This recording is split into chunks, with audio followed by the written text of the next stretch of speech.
UG और PG second semester, fourth semester और six semester का एग्जामिनेशन फॉर्म अब फिलअप होने लगा है। लेकिन ये फिलअप होने का डेट 2 अप्रैल 2025 ही था, लेकिन इनका वेबसाइट अपडेट ही नहीं हुआ था, उसमें ऑप्शन ही नहीं आया था कि स्टूडेंट इवेंट सेमेस्टर का फॉर्म फिलअप कर सकें। आज 5 अप्रैल 2025 को इसमें फॉर्म फिलअप करने का ऑप्शन आया है, और जब इसमें ऑप्शन आया है तो उसमें भी अभी एरर है। जो स्टूडेंट बैक और इम्प्रूवमेंट भरना चाहते हैं तभी उनके लिए ऑप्शन नहीं आया है। जब उनके लिए ऑप्शन आ जाएगा तब मैं उसका एक सेपरेट वीडियो बना के आपको दे दूंगा, तो आप वैसे में अपना फॉर्म भर सकते हैं। तो चलिए देखते हैं कि एग्जामिनेशन फॉर्म कैसे भरना है। जय हिंद। तो कैसे आप लोग जो स्टूडेंट MGKP मेन कैंपस या फिर उससे एफिलिएटेड कॉलेज से UG, BA, BSc, BCom, BFA, B music या फिर PG, MA, MSc, MCom, MBA, MFA, M music जो भी कोर्स कर रहा है उसके साथ साथ B.Ed वाले भी इसी में शामिल हैं, तो उनको सेकेंड सेमेस्टर, फोर्थ सेमेस्टर या सिक्स सेमेस्टर का एग्जामिनेशन फॉर्म भरना होगा। तो एग्जामिनेशन फॉर्म भराने लगा है। तो आपको मालूम ही होगा आपका कोर्स NAP वाला है या फिर विदाउट NAP वाला है। अगर नहीं मालूम है तो अभी आप 1-2 महीना पहले जो एग्ज़ाम दिए हैं तो उस पर एडमिट कार्ड पर आप देखिए कि अगर आपका कोर्स NAP वाला होगा तो उसमें NAP लिखा होगा, अगर NAP वाला नहीं होगा तो NAP नहीं लिखा होगा। तो फॉर्म भरने के लिए वीडियो के डिस्क्रिप्शन बॉक्स में 2 लिंक है, जिसमें कि फर्स्ट लिंक NAP वालों के लिए है और सेकेंड लिंक विदाउट NAP वाले स्टूडेंट के लिए है। तो आपका जो भी कोर्स होगा NAP या फिर विदाउट NAP तो आप वो वाला लिंक ओपन करिएगा। तो आपके सामने सर्च स्टूडेंट करके आता है, तो उसमें सबसे पहले आपको एग्जाम टाइप सेलेक्ट करना होता है, जिसमें कि 2 ऑप्शन मिलेगा। First PG NAP semester regular event और उसके बाद UG NAP semester regular event.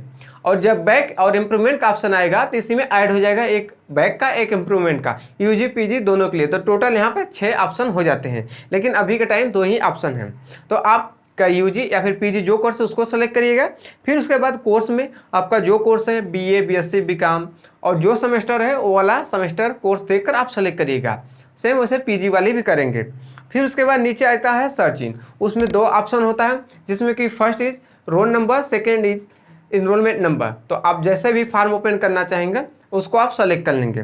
फिर उसके बाद राइट साइड में इनरोलमेंट नंबर और रोल नंबर डालने के लिए आता है। जो आप लेफ्ट साइड में ऑप्शन सेलेक्ट करे होंगे वही आप नंबर इधर डालेंगे।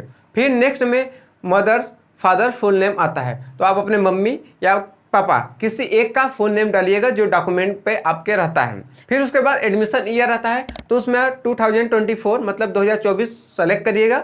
फिर उसके बाद कैप्चा डालने के लिए आता है, कैप्चा डालकर आप सर्च करिएगा। फिर उसके बाद आपके सामने सर्च रिजल्ट आता है, जिसमें कि student name, enrolment number, roll number, father name, mother name, exam time, course, इतना ये सब आता है। फिर उसके बाद एक कंसर्न देने के लिए आता है, मतलब टिक करने के लिए आता है, जो कि लिखा होता है मैंने उल्लिखित निर्देशों को ध्यान से पढ़ एवं समझ लिया है। तो उसको आप टिक करके फिर प्रोसीड टू रजिस्ट्रेशन फॉर्म करेंगे। जब आप इतना करेंगे तो आपके सामने एग्जामिनेशन फॉर्म ओपन हो जाता है। तो इसमें आपको फिलअप करना होता है। फॉर्म पूरे लंबा है, लेकिन मैं इसको सेक्शन वाइज करके बताऊँगा, जिससे कि आपको सिंपल होगा फॉर्म भरने और समझने में।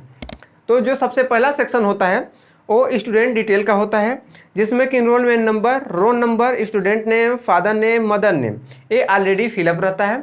इसको आप देख लीजिएगा इसमें कहीं स्पेलिंग एरर नहीं ना है। अगर स्पेलिंग एरर है तो इसको आप करेक्ट करा सकते हैं। जब कॉलेज में अपना एग्जामिनेशन फॉर्म भरेंगे तो उसी टाइम टीचर्स बोल देंगे, तो करेक्ट करके आगे जब फॉरवर्ड करते हैं तो वहाँ से करेक्ट हो जाता है। फिर आ जाता है डेट ऑफ बर्थ सेलेक्ट करने के लिए। डेट ऑफ बर्थ आप लोग सेलेक्ट करिएगा, नहीं तो जिस दिन आप फॉर्म भरते हैं वही डेट वो ले लेता है बाय डिफ़ॉल्ट। तो आप लोग अपना डेट ऑफ बर्थ जो होगा उसको सेलेक्ट करिएगा। फिर उसके बाद जेंडर सेलेक्ट करिएगा, कैटेगरी सेलेक्ट करिएगा, सब कैटेगरी। अगर बॉय होंगे तो नॉट एप्लीकेबल, अगर गर्ल होंगी तो गर्ल सेलेक्ट करेंगे। अदरवाइज इसमें जितना ऑप्शन है उसमें से जो ऑप्शन होगा उसको भी आप सेलेक्ट कर सकते हैं। फिर उसके बाद नेशनलिटी में ऑलरेडी इंडियन सेलेक्ट रहता है। फिर डोमिसाइल स्टेट आता है, तो आप अपना स्टेट सेलेक्ट करेंगे। फिर उसके बाद रिलीजन सेलेक्ट करेंगे। फिर उसके बाद आ जाता है एड्रेस वाला सेक्शन। तो सबसे पहले जो सेक्शन होता है करेंट एड्रेस का होता है, तो उसमें आप house number, plot number, landmark इत्यादि ये सब डालेंगे। नीचे वाले में सिटी, टाउन, विलेज ये फिलअप करेंगे। उसके नीचे स्टेट है तो स्टेट सेलेक्ट कर लेंगे, डिस्ट्रिक्ट सेलेक्ट करेंगे। फिर उसके बाद पिन कोड डालेंगे। अगर आपका करंट एड्रेस और परमानेंट एड्रेस दोनों सेम है तो आप परमानेंट एड्रेस पे एक ऑप्शन दिखेगा कॉपी फ्रॉम करंट, तो उस पर आप क्लिक करेंगे।